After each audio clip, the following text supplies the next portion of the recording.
You ask Tiger to solve. This deals with linear equations with one unknown.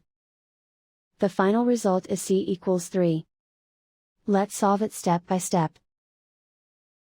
Group all c terms on the left side of the equation. Add 8c to both sides. Group like terms. Simplify the arithmetic. Group like terms.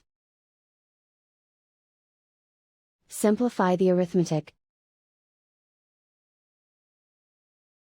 Group all constants on the right side of the equation. Add 2 to both sides. Simplify the arithmetic.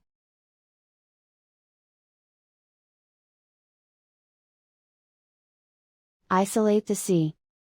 Divide both sides by 4. Simplify the fraction.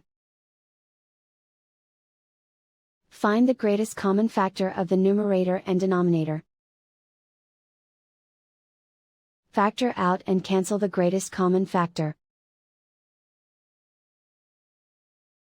And so the final result is c equals 3.